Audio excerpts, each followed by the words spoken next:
అమర్, బాగి ఇద్దరు కూడా ఆకాష్ దగ్గరికి వస్తారు. ఆకాష్, ఆకాష్ కళ్ళు తెరువు అని అమర్ పిలుస్తూ ఉంటాడు. ఈ లోపల రణ్వీర్, మనోహరి ఇద్దరు హాస్పిటల్ బయట కారు ఆపుతారు. నేను లోపలికి వెళ్ళి ఆకాష్ని చూసి వస్తాను అని మనోహరి లోపలికి వస్తుంది. ఇక అమర్, బాగి ఇద్దరు ఆకాష్తో మాట్లాడుతూ ఉంటే మనోహరి ఇదంతా ఐసీయూ అద్దంలో నుంచి చూస్తూ ఉంటుంది. ఆకాష్, ఆకాష్ అని అమర్ 2-3 సార్లు పిలవగానే ఆకాష్ మెల్లగా కళ్ళు తెరుస్తూ ఉంటాడు. నేను చెప్పారు కదా పిల్లలు, ఆకాష్ బాబు త్వరగా కళ్ళు తెరుస్తారు, మనతో మాట్లాడతారని, చూడండి అని రాథోడ్ చాలా సంతోషపడుతూ ఉంటే పిల్లలు కూడా చాలా సంతోషపడుతూ ఉంటారు. ఇప్పుడు ఎలా ఉంది ఆకాష్ అని అమర్ అడుగుతూ ఉంటే, ఆర్ యూ ఓకే ఆకాష్, ఏం ప్రాబ్లం లేదు కదా అని భాగి అడుగుతూ ఉంటుంది. సారీ డాడ్, సారీ మిస్ అమ్మ, నేను మీ ట్రిప్ని స్పాయిల్ చేశాను అని ఆకాష్ అంటే, దీనికి సారీ చెప్పటం ఎందుకు, మాతో పాటి మిమ్మల్ని కూడా తీసుకువెళ్ళి ఉంటే బాగుండేది అని అమర్ అంటాడు. ఇప్పుడు నువ్వు బ్రీత్ తీసుకోగలుగుతున్నావు కదా, అంతా ఓకే కదా అని పిల్లలు కూడా అడుగుతూ ఉంటే, బ్రీత్ తీసుకోవటం కొంచెం కష్టంగానే ఉంది, కానీ కొంచెం తీసుకోగలుగుతున్నాను, నువ్వేమీ కంగారు పడకు బుజ్జమ్మ అని ఆనంద్, అంజు బుజ్జమ్మకి ఆకాష్ సమాధానం చెప్తూ ఉంటాడు. డాడ్, త్వరగా ఇంటికి వెళ్ళిపోదాం డాడ్ అని ఆకాష్ అంటుంటే, లేదు ఇంకా నువ్వు 1 డే అబ్జర్వేషన్లో ఉండాలి అని అమర్ డాక్టర్ చెప్పిన మాటల్ని గుర్తు చేసుకుంటూ చాలా బాధపడుతూ ఉంటాడు. సివియర్ అటాక్ అయ్యింది, 1 డే అబ్జర్వేషన్లో ఉండాలి, 48 అవర్స్ గడిస్తే కానీ ఏమైంది చెప్పలేమో, పైగా ఇంజెక్షన్స్ కూడా చేయాలి అని డాక్టర్ చెప్పిన మాటల్ని ఇద్దరు గుర్తు చేసుకుంటూ ఉంటారు. డాడ్, నాకు ఈ వాతావరణం పడదు డాడ్, ప్లీజ్ డాడ్ ఇంటికి వెళ్ళిపోదాం, ఇప్పుడు నాకు క్యూర్ అయిపోయింది కదా, కాబట్టి ఇంటికి వెళ్ళి ఇన్హేలర్ తీసుకుంటూ నేను ఇంట్లోనే ఉంటాను డాడ్ అని ఆకాష్ అంటే, లేదు ఆకాష్, డాక్టర్ ఉండమన్నాడని అమర్ చెప్తాడు. లేదు డాడ్, ప్లీజ్ డాడ్, మిస్సమ్మ నువ్వైనా చెప్పు మిస్సమ్మ, నాకు హాస్పిటల్ అంటే అస్సలు పడదు, ఇంటికి వెళ్ళిపోదాం అని ఆకాష్ వేడుకుంటూ ఉంటాడు. చూడు, పైగా నీకు ఎగ్జామ్స్ కూడా వస్తున్నాయి, నువ్వు ఇప్పుడు పూర్తిగా క్యూర్ అయితేనే కదా ఎగ్జామ్స్ బాగా రాయగలిగేది, అంతేకాకుండా సమ్మర్ హాలిడేస్లో మనం కాశ్మీర్ వెళ్ళాలనుకుంటున్నాము, అక్కడ కాశ్మీర్లో నువ్వు ఎంజాయ్ చేయాలంటే ఇప్పుడు నువ్వు పూర్తిగా కోలుకోవాలి, కాబట్టి 1 డే ఇక్కడ ఉండాలి ఆకాష్ అని మిస్సమ్మ చెప్పటంతో, అవును మిస్సమ్మ, కొడైకెనాల్‌లో సమ్మర్‌ని మనం బాగా ఎంజాయ్ చేయాలి, నువ్వు చెప్పినట్లే ఇక్కడ 1 డే ఉంటాను మిస్సమ్మ అని ఆకాష్ చెప్తాడు. ఇదంతా మనోహరి ఐసీయూ అద్దంలో నుంచి వింటూ, అమర్ పక్కన ప్లేస్ నాది, ఇప్పుడు అమర్ పక్కన ఆ బాగి నిల్చొని ఉంది, బాగిని తోసేసి ఆ స్పేస్‌ని నేను ఆక్రమించాలి అని మనోహరి అనుకుంటూ వెంటనే ఆకాష్, ఆకాష్ అని ఏడుస్తూ నటిస్తూ అక్కడికి వచ్చి బాగిని పక్కకు తోసిపడేస్తుంది. ఆకాష్, ఆకాష్ నీకిలా అయిందని తెలియకని నేను పరిగెత్తుకుంటూ వచ్చాను ఆకాష్, ఇప్పుడు ఎలా ఉంది ఆకాష్ అని మనోహరి ప్రేమ ఒలకబోస్తూ ఉంటుంది. చూసావా మిస్సమ్మ ఎలా నటిస్తోందో అని రాథోడ్ అంటాడు. అవును రాథోడ్, నాకు కూడా చాలా కోపం వస్తోందని బాగి అంటుంది. అసలు కాశ్మీర్లో దీన్ని ఎలా వదిలేసావు మిస్సమ్మ అని రాథోడ్ అంటే, కాస్త ఉండి ఉంటే రణ్వీర్తో పాటి ఈ మనోహరి దొరికిపోయి ఉండేది, కానీ తప్పించుకుంది, ఏం చేద్దాం అని బాగి అంటుంది.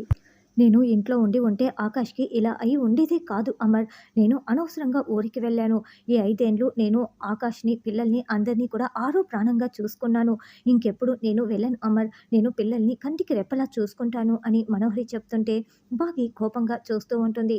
అసలు ఆకాష్కి ఇలా అయిందని నీకు ఎవరు చెప్పారు మనోహరి అని బాగి నిలదీస్తూ ఉంటుంది.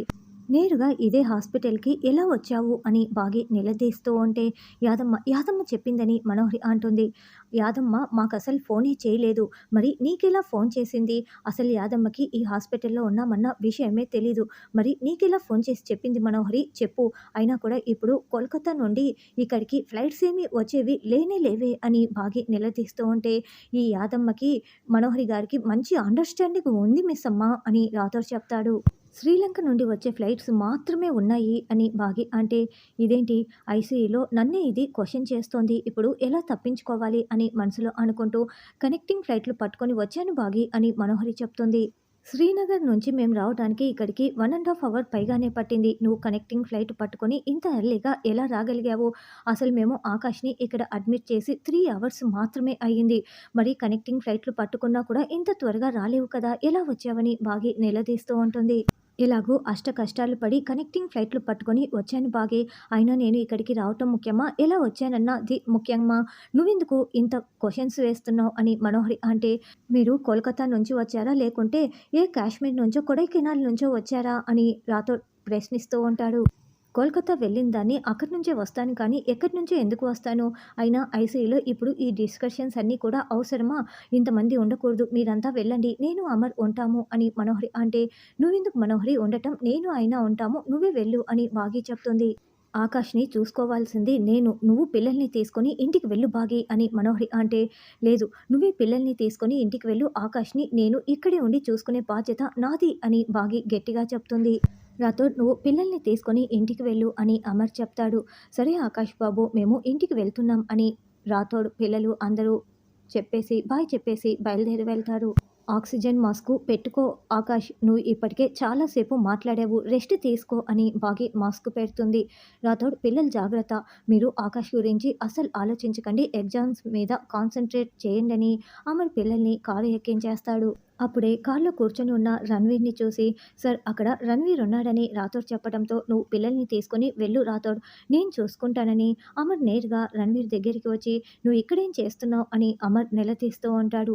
నేను నిన్ను ఆ మాట అడగటానికి వచ్చాను అమర్. నన్ను కాశ్మీర్ తెప్పించుకున్నావు. నా బిడ్డని నాకు ఇస్తానని చెప్పావు. మరి నువ్వు నాకు బిడ్డని అప్పచెప్పకుండా ఇక్కడేం చేస్తున్నావు అని రణ్వీర్ నిలదీస్తూ ఉంటే ఆకాష్కి హెల్త్ బాగోలేక మేము వచ్చేసాము.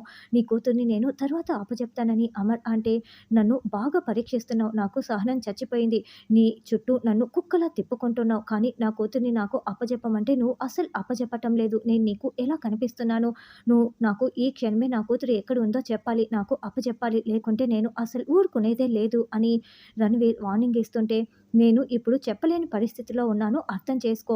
చెప్తుంటే అర్థం కావటం లేదా? వెళ్ళు అంటూ అమర్ వెళ్తూ ఉంటే ఆగు అమర్ నువ్వు అసలు కాశ్మీర్‌కి నన్ను రమ్మని చెప్పింది నా కూతుర్ని నాకు అప్పచెప్పటం కోసం కాదు. నా భార్య గురించి నిజం తెలుసుకోవటం కోసం. నేను దాన్ని ఎప్పుడో వదిలేశాను. అయినా నువ్వు అంత ఈజీగా, తేలిగ్గా తెలుసుకోలేవు. అయినా నేను వదిలేసిన నా భార్యతో నీకేంటి పని అని రణ్వీర్ నిలదీస్తూ ఉంటాడు. అవన్నీ నీకు అనవసరం. నువ్విప్పుడు ఇక్కడ గొడవ చేయకు. నేను తర్వాత చెప్తానని చెప్పాను కదా! వెళ్తావా లేదా అని అమర్ అంటే, ఏంటి నువ్వు మరీ ఎక్కువ చేస్తున్నావు. ఇప్పుడు నా కూతుర్ని నువ్వు ఇవ్వమంటే ఇవ్వటం లేదు. నా కూతురులాగానే నేను నీ కూతుర్ని ఎత్తుకెళ్ళిపోతే ఏం చేస్తావు అని రణ్వీర్ అడగడంతో వెంటనే అమర్ రేయ్ అంటూ రణ్వీర్ షర్ట్ కాలర్ పట్టుకుంటాడు. అలాంటి ఆలోచన చేసినా నేను నీ ప్రాణాలు తీసేస్తాను. ఏమనుకుంటున్నావో జాగ్రత్త.